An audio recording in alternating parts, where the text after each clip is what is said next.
Keshari Mudra, le barattage du nectar.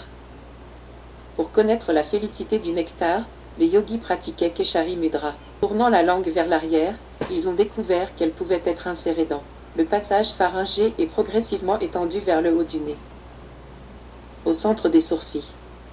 Une fois cette étape franchie, la langue repose juste sous la glande pituitaire et le yogi expérimente la félicité de la méditation.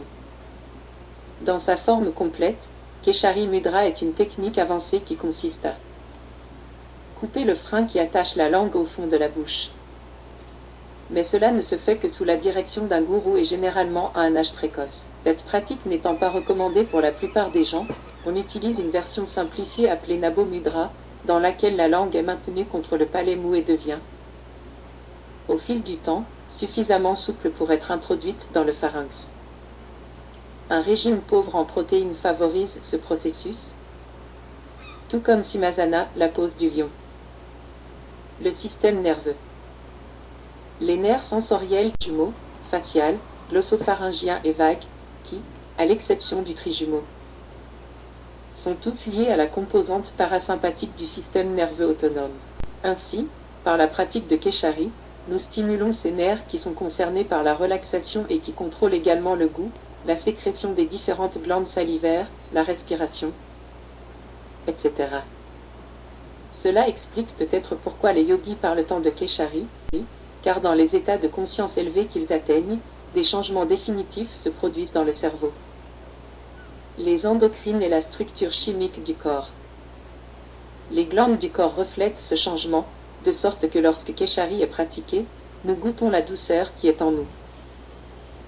Ce goût est contrôlé par le cerveau, de sorte qu'il reste à déterminer s'il s'agit d'une excrétion réelle provenant d'une glande située en haut de la cavité nasale ou d'une sécrétion interne du cerveau. Il s'agit d'un symbole de la félicité, Ananda du Samadhi. Avant que le Samadhi ne se produise, Keshari nous aide dans notre méditation. Par son action sur les nerfs, il affecte le cerveau moyen dans lequel se trouve la respiration, le rythme cardiaque et d'autres centres de contrôle nerveux du corps. En maîtrisant Keshari, nous obtenons le contrôle de ces centres et les détendons grâce à la dominance parasympathique. L'utilisation d'Ujjayi Pranayama avec Keshari accentue cet effet sur le tronc cérébral. Le système nerveux parasympathique nous permet d'accéder à l'hypothalamus et aux glandes endocrines. Outre le contrôle des systèmes autonomes et endocriniens, l'hypothalamus possède des centres de contrôle de la soif et de la faim. Keshari nous permet de contrôler ces facultés.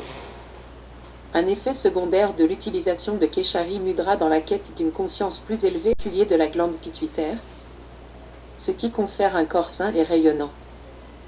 Pour vérifier par vous-même l'efficacité de Keshari Mudra dans votre vie, vous devez le pratiquer régulièrement.